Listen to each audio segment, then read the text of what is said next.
अभिरामं रणरंगधीरं राजीवनेत्रं रघुवंशनाथं कारुण्यरूपं करुणाकरं तं श्रीरामचंद्रं शरणं प्रपद्ये। प्रिय सज्जनों, श्रीमद्भागवत महापुराण में विभिन्न वंशों की कथाएं दी गई हैं, जिसमें सबसे प्रमुख है सूर्यवंश। और सूर्यवंश इसलिए भी विशेष महत्वपूर्ण है कि इस वंश में परात्पर परम ब्रह्म भगवान राम का अवतार होता है। इसके पूर्व इनके वंश में जो राजा हुए उनकी प्रमुख कथाएं हमने आपको सुनाई। अभी विगत दिवस आप सुन रहे थे सगर के बाद में अंशुमान, फिर भगीरथ। राजा भगीरथ ने गंगा जी का अवतरण कराया तपस्या करके, और इसके बाद में एक सौदास नाम के राजा होते हैं जो वशिष्ठ जी के श्राप से चांडाल हो गए थे। यह कथा आप सभी जानते हैं। और अब हम सीधे आ रहे हैं भगवान राम की कथा पर। और यह राम कथा के विषय में तो क्या कहें आपको, तुलसीदास जी खुद लिखते हैं कि रामायण शतकोटि अपारा, यानी ऐसा कोई कवि नहीं है जिसने राम की कथा का गायन न किया हो। और बल्कि ये कहिए कि राम काव्य ऐसा है, राम की कथा ही ऐसी है कि मैथिली शरण गुप्त तो कहते हैं कि राम तुम्हारा चरित्र स्वयं ही काव्य है, कोई कवि बन जाए सहज संभाव्य है। हम पर भी भगवान राम की परम कृपा है। वैसे तो राम कथा को 7 कांडों में तुलसीदास जी ने वर्णन किया, और एक कवि ने 4 पंक्तियों में ही पूरी राम कथा कह दी।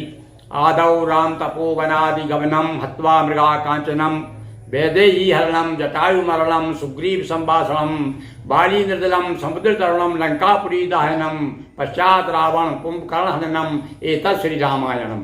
लीजिए, पूरी रामायण हो गई। हम भी संक्षेप में इसी कथा को भगवान राम का स्मरण करते हुए आपके सामने संक्षेप में सुना रहे हैं। देखिए, सुनिए।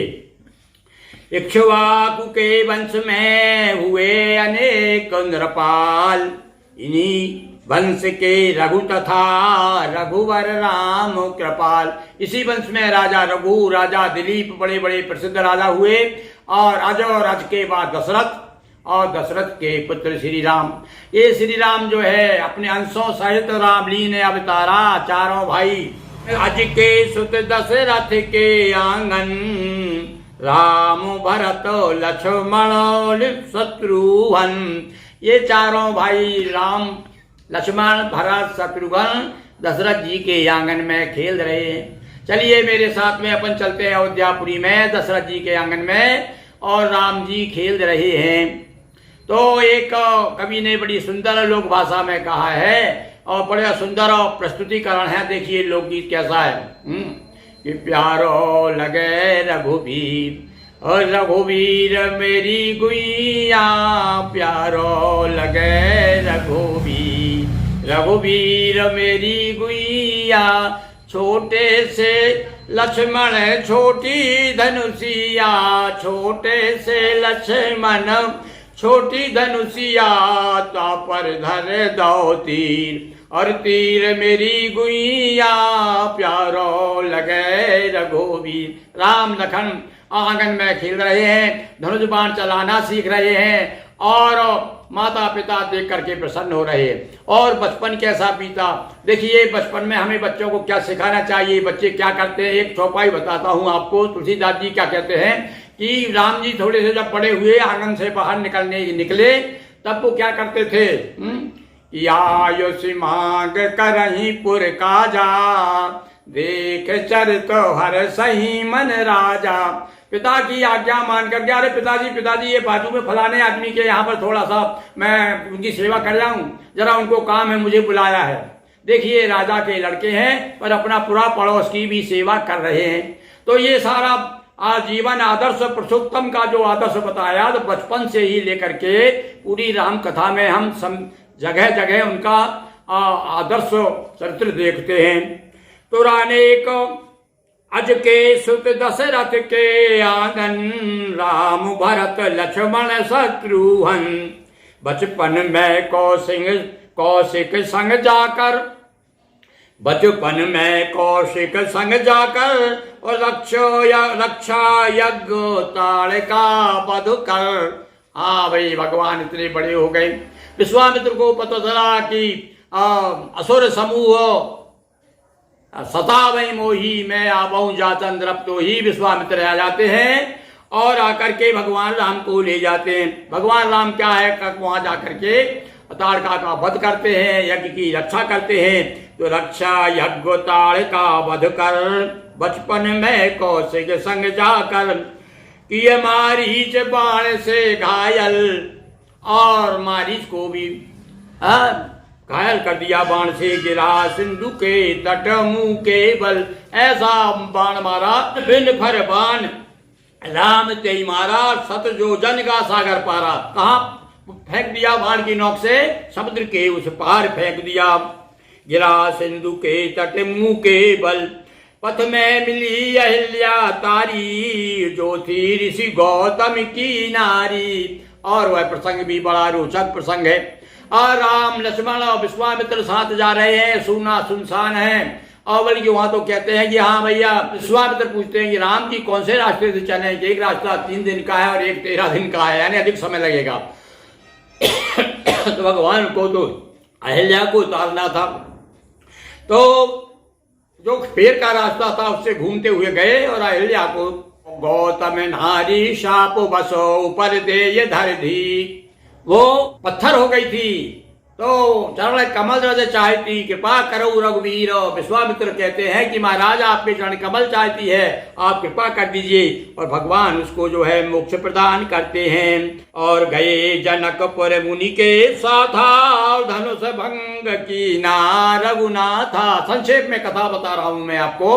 और वहां से भगवान गंगा जी होते हुए, स्नान करते हुए, गंगा जी का स्तवन करते हुए और जनकपुरी पहुंचते हैं। और जनकपुरी में जाकर के धनुष भंग की ना रघुनाथा, तोड़ा धनुष हुई जयकारा, और पत्नी रूप सिया स्वीकारा। सिय रघुवीर माल और मेली, गले में सीता जी माला पहना देती हैं और भगवान राम उनको अपनी अर्धांगिनी के रूप में स्वीकार कर लेते हैं। इस प्रकार से यहाँ तक का प्रसंग, ये बालकांड का प्रसंग। आज्ञाकारी मान पितु वचन। चलिए अयोध्या कांड। आज्ञाकारी मान पितु वचन, साहित्य लखन सिय कीन गवन वन। आज्ञा मान करके, माता पिता की आज्ञा मान करके। और देखिए, इनके वंश में तो हरिश्चंद्र जैसे सत्यवादी हुए, तो सत्य की रक्षा के लिए राम ने भी वही किया, माता पिता की आज्ञा मान करके। और वन चल दिए। कैसे गए वन में, इसी वन और जंगल में वन वन फिरे राम जो है, सीताराम को वन वन में नंगे पैर घूमते रहे, बिन पग पनही। सिया राम बिन पग पनही, और फिर ही वन वन ही, ऐसा कहते तुलसीदास जी की जंगल में मारे मारे घूम रहे हैं। किंतु वहां पर अपने लिए जरूर लिखते हैं, देखने वाले को लगता है कि मारे मारे घूम रहे, पर उनके लिए तो क्या कहते हैं, इतना सुख हो, क्योंकि उनके लिए सुख और दुख में कोई अंतर नहीं है। वो तो कहते हैं कि पिता दीन मोह कानन राजू, पिताजी ने तो मुझे जंगल का राज दिया है, और सची है श्रीमान भोगते सुख वन में ही। जहाँ चले जाएं तो यहाँ तक कहा है कि भगवान राम जहाँ जहाँ जाते थे तो बादल उनके ऊपर छाया करते जाते थे। तो बध विराधो खर दूषण कीना। और अब देखिए, चलो वहां से चले तो विराध का वध किया, पर खर दूषण को मारा।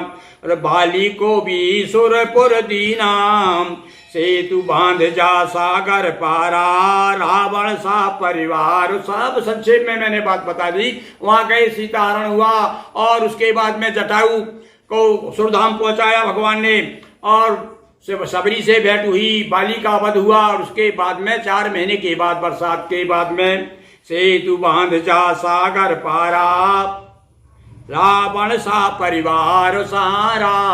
और रावण का वध किया भगवान ने। जिस प्रकार से मैंने संक्षेप में कथा आपको सुना रहा हूं, ऐसे ही संक्षेप भागवत में भी संक्षेप में ही दी गई है। अग्नि प्रवेश कराया सीतारंभा, मानी गई तब परम पुनीता। सीता जी की परीक्षा ली भगवान ने, और तुम्हें पावक में करऊ निवासा जो पहले कहा था, और वही बात वो जाते समय भी मैथिली ने जो है में प्रवेश करके अपनी पावनता सिद्ध की। पुष्पक बैठ अयोध्या आए, दर्शन कर सब जन हर्षाए। और पुष्पक विमान पर बैठ करके अयोध्या आ गए, क्योंकि भरत जी को उन्होंने आश्वासन दिया था कि भाई 14 वर्ष मैं एक दिन भी लेट नहीं होऊंगा, मैं 14 वर्ष पूरा होते ही यहाँ आ जाऊंगा। तो कथा भी बड़ी सुंदर है कि इधर भरत जी बेचैन हो रहे हैं कि यदि मेरे राम नहीं आए, 14 वर्ष पूरे होने वाले हैं, मैं अपने प्राण त्याग दूंगा।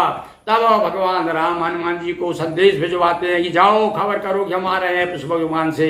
और भगवान राम अयोध्या आते हैं, और अयोध्या में आकर के वहां पर वो सिद्ध करते हैं कि वाकई में राम पुरुषोत्तम तो है ही, साथ साथ में ईश्वर के अवतार हैं। क्योंकि एक बार में सारे लोगों से मिले, अयोध्या के हर आदमी अयोध्या का दर्शन करना चाहता था, उतने रूप धारण करके भगवान सबसे मिले। दर्शन कर सब जन हर्षाए, राजा राम जानकी रानी, युग युग तक जीवंत कहानी। और यह कथा तो हम नहीं रहेंगे, संसार ये नहीं रहेगा, पर उसके बाद में भी धीरे धीरे जब प्रलय हो जाएगी फिर से संसार बसेगा, फिर भी राम का कथा जो है, राम का चित्र, राम का आदर्श बराबर प्रेरणादायक रहता रहेगा।